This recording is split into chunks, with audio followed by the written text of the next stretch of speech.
Today, we're going to dive into a little bit of your story in the world of Ripple and the things that you did for the XRP community back in that time.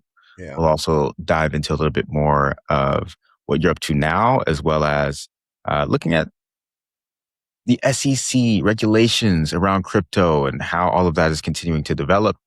We'll also talk a bit about your relationship with the big banks and how you feel about them as well. And I think that'll be the natural progression of the convo today. But I do want to start off with the stuff about Ripple because it all ties in, right? Um, there was this moment, I believe, was it at the end of 2020 or was it the end of 2021 when they first filed? Yeah, it was Uh, the SEC filed a lawsuit against Ripple on December 22nd, 2020. that's yeah, And 9 days later, or 10 days, whatever it is, on January 1st, 2021, I filed a suit against the SEC, uh, basically saying that you didn't just sue Ripple, right? Like a lot of companies get sued by the SEC, guys. Like, Amazon's been sued by the SEC. It's almost like a badge of like, honor or that progression, natural progression in the United States that, the SEC or somebody sues you. The government tries to get their piece, or tax or whatever you want to call it. So at first, I didn't think anything of it. Oh, okay, SEC is suing Ripple, those guys are paid. I ain't worried about them. They got lawyers. But when I read the complaint and it said that it described XRP itself as the security, it basically said, the digital asset security XRP. And it was in the very first paragraph. And I was like, I know they're not calling the token a security because just so your audience and everybody knows, anything and just about everything and has been at some point utilized as a security, like condominiums, right? That's a real estate. They've been marketed and packaged as an investment contract, aka a security. Gold has chinchillas, guys, even beavers. Like there was a case of the SEC where the animal, the beavers, was utilized and packaged as a security. The SEC never said the beavers were the securities, right? They're beavers. Gold is gold. Land is land. The SEC Howey case, the investment contract was all of the offer and the dealings between the parties. The oranges themselves were not securities, right? It was orange groves. And so it would be the same way if we went back to 1946 and the SEC in the Howey case said, no, the oranges that are being sold by the local grocer, grocery store, that's a security too. And that's what they were saying about XRP, saying that whether it's on an exchange, on Coinbase or Kraken or Uphold or wherever, or whether it's in your cold wallet storage, that XRP itself is a security. It's never been done in the 80 years of securities litigation. And I knew what that meant. I'm a lawyer. I'm not a securities lawyer, but I can read.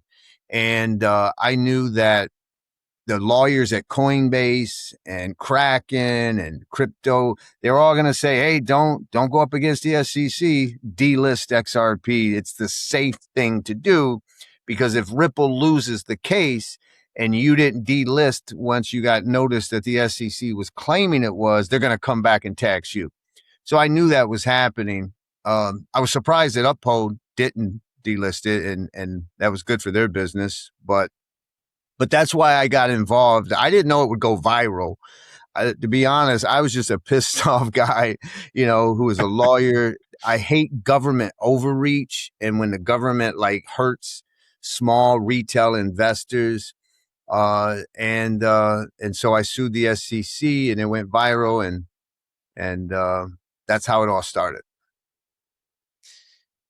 super, super interesting. So John, take us back a little bit then to why was that even something that you were interested in the first place? Were you someone who was looking at what was happening with crypto? What was your journey into all of that? Yeah, no, that's a great question. You know what's funny, guys, is I've been a mesothelioma lung cancer lawyer for 30 years, representing working family who get exposed to asbestos and they get this cancer.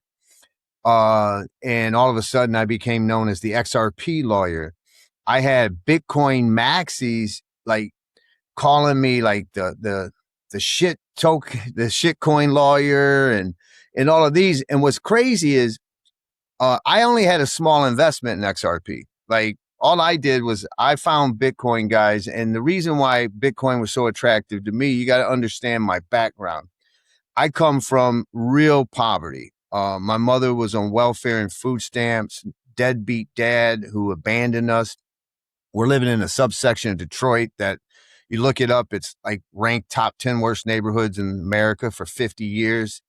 And my mother couldn't keep a bank account because back then you need to have $10 or whatever it was. This would be like in the early 70s. I'm old, okay? So this would be in the early 70s. And I remember my mother um, not being able to have a bank account because when she got her welfare check, you got to remember this, there's no direct deposit back in this day. You waited for the check in the mail. If she went to the bank, they would just like take too much for the back fees and all that. So she would go to the check cashing stores that you see in the hood. If you ever go in the inner city, you're going to see stores right on the corner that say check cashing, liquor, lotto, Western Union, all in one. Well, my mother would go to there, and I remember her. I would say I was 7, 8 years old, and I would watch my mother beg, literally beg these check cashing stores, please don't take 15%, right? Take less. You know, let's say it was, a $200 check. She's begging them to take $15 instead of to cash it instead of 30 because we needed the money. And I remember that. And when I got to college and I was working whenever I could, because I had a couple younger sisters, I would try to send my mother some money. Well, she didn't have a bank account, so I'd go through Western Union and they would take 12%. So if I send my mom $100, she gets $88. So when I came across Bitcoin, that's what I thought immediately. I thought, wow, person to person, you can avoid the predatory fees of the banks and the MoneyGrams and the Western Unions. I would be able to send my mom money, cheap. I actually thought about capitalism. I thought about someone in Nigeria could, if you have a smartphone, you build a website, you could sell hats, anything, and you don't need a bank. You just have a wallet and you trade in Bitcoin. And then it went from Bitcoin. And then, just like every other story, right? I started going down the rabbit hole of Bitcoin. And then you're like, well, Bitcoin takes an hour and it does 7 transactions per hour. Well, what's this XRP thing? And then, I bought a little, I was like, oh shit, it's like 3 seconds. It took place. And I was like, well, that's quick. That's a great payment. That would be great for payment. So I invested a little bit of money in there. And then I had Ethereum. So the reality is, the truth is, I had way more investment in Bitcoin and I had about 3 times more investment in Ethereum than XRP. And I did it just because I like the asset class. Another interesting story. I know I'm going on, but this is an interesting story to tell you. My daughter, when she turned 18 years old, I let her have her bank account where I would she'd get like $100 from, an uncle for a birthday, whatever. But make a long story short, she turns 18. I go, here's your bank account. It's got 15 grand in it. And I say to her, I go, I hope you're smart with your money and I hope you've been paying attention to your dad, right? Is all I said. So unbeknownst to me, she took 10 grand and bought Bitcoin because that's what Bitcoin was at. And she took 5 grand and she split it between Ethereum and XRP. And she did that just because she said, my dad talks about this new asset class, digital assets, that is the future. So she went and just bought the top 3. She never heard of Brad Garlinghouse. She wouldn't tell you who Brad Garlinghouse or Chris Larson or David Schwartz, right? She never heard of the company Ripple. She just bought it because it was a top 3 coin, period. And so it's like now the SEC is saying my daughter, who's never heard of Ripple, never heard of Brad, is relying on the efforts of a company she'd never heard of. that doesn't make sense.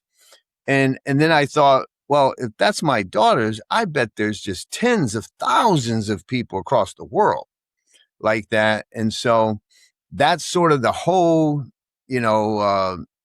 inception of how I got involved, why I got involved, why the asset class mattered to me. The funny part is, as soon as I sued the SEC, guys, I had never met Brad Garlinghouse, never had a conversation, didn't have any contact with Ripple whatsoever. I just did this own thing for the reasons I told you.